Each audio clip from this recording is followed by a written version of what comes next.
Hey, what's up, everybody? This is Mark from Solo Games, and today we're going to talk about some misconceptions about the Lord of the Rings set.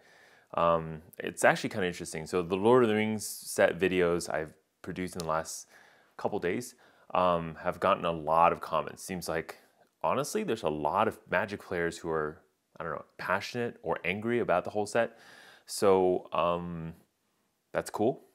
I think, honestly, that's doing exactly what WotC wants you to do. That energy will drive sales for this product. Because honestly, some people are going to hate buy it, some people are going to love buy it, whatever it may be. But you're generating a lot of hype for it, so that's happening. But what's more important than that is we have to be truthful in what we're talking about. So I want to make sure that we cover some of the comments I saw and the misconceptions that's out there, just so that everyone's talking about the same things. First thing is about the One Ring location, the one of one, the serialized card. So there's some misconception that the One Ring is US only or gonna be in a US booster. That's actually not true. The specific specification is that it's in a English language booster, collector's booster only. And that actually means it could be technically in UK, Australia, Canada, and any country where they actually sell English boosters, which is all of them. So as an example, if you're in China or you're in Japan, you can actually buy English boosters. You don't have to buy your local language version. You can also buy English versions. And those will have a chance to open the ring as well. Now, whether or not Wizard actually seeds it in those locale, that's a different question. But by the statement of the rule, it means that technically it's for everyone. So just so you understand, that's how that part works. And the other thing too is also I saw I think it was this was actually on MTG Goldfish, on their podcast. They mentioned how this ring is terrible because you kill yourself. Well, I think they missed the point and didn't really read it because they were thinking this is like Phyrexian Arena, except it gets worse. It's actually way better than Phyrexian Arena because the only thing that really matters for this ring is the fact that you can use it or not use it. It's an artifact. You don't have to lose a life. It won't kill you if you just leave it on the battlefield. It is indestructible, which could be helpful if you're playing artifact. Yeah, and it's 4 mana. So yes, you can say Phyrexian Arena is 1 black, but let me ask you a question. Is it easier to cast 1 black or 4 generic? My opinion, 4 generic in some decks is actually easier than 1 black. So maybe it's actually a lot better than you think it is. So misconception on the One Ring and the ability is that it's actually a May in the sense that you tap to do the ability. There's also probably ways you can remove burden counters, which you can basically tune how many cards you actually draw and how many life you lose. So it's a lot better than people think it is. Okay. The second misconception, this is another big one, was that about the cinematic cards. So the scene, the 4 cards that make the scene of Frodo and Sam tossing the ring into the volcano with Gollum chasing after it. Well, that scene with the 4 cards is in every single bundle. Yes, all 4 cards. It's not the chance to get one of the 4, it's all 4 cards. If you don't believe me on this one, go read all of the bundle descriptions. They will say 4 cards included for the special cinematic scene, blah, blah, blah, blah.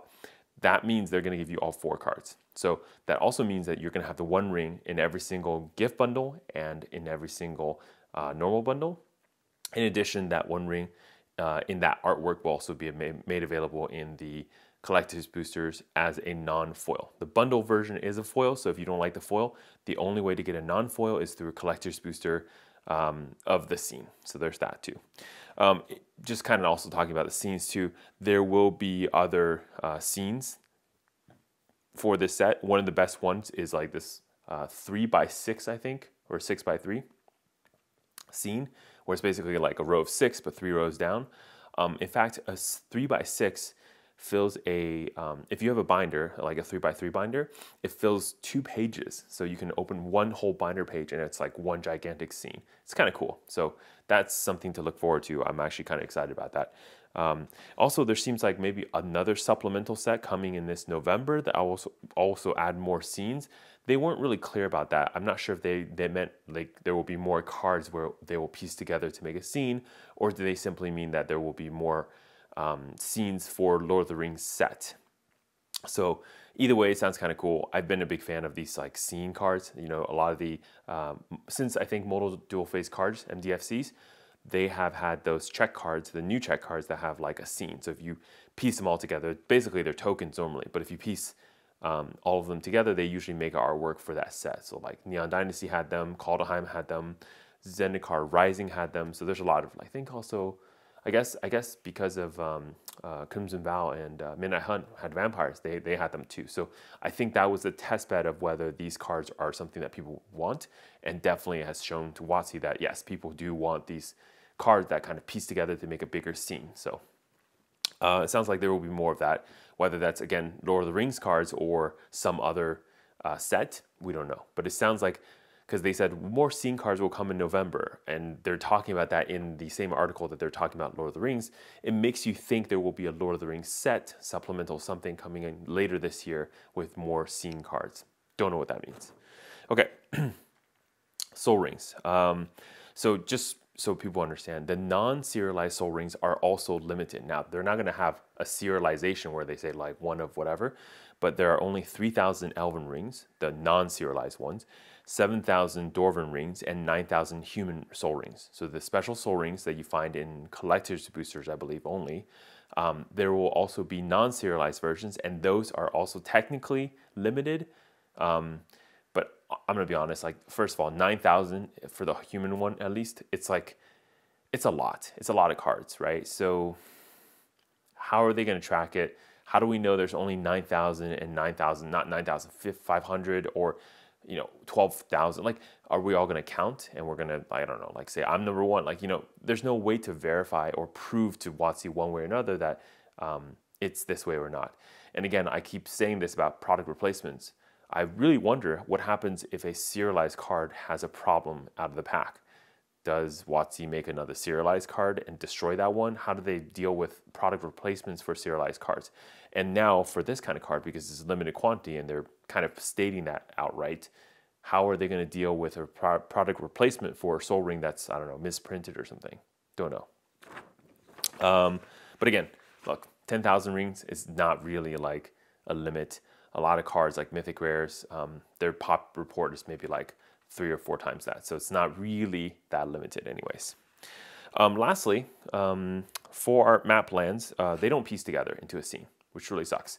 I think originally a lot of people thought these were going to be like the special Ixalan lands where, so in Ixalan, they made a bunch of buy box promos, I believe, where it's a special one of those like flip cards in Ixalan, except the back of it isn't just the image of the, whatever, the temple or something, but it's actually like a map of where the temple is, or a map of where this whatever castle or something is, citadel is. So it's kind of cool. And if you kind of piece it together in Ixalan, you kind of get a general sense of the map. Now, again, that thing doesn't piece together to like a map of like, I don't know, the plain of Ixalan or anything like that. But the same thing that happens with the 4 art lands in this Lord of the Rings set, while they do have like the Shire, like Mordor, Gondor, etc., it doesn't actually show a map. Like, you can't put it all together and make a map of Middle-earth. It doesn't work like that. However, the flavor is kind of cool. So if you haven't noticed, Plains is, I think it has the image of the Shire. And then like the swamp is an image of Mordor. Makes sense. And then if you have like mountain, I think it's Gondor, because there's like a bunch of mountains, right? Where Gondor's castle is, their citadel fortress is.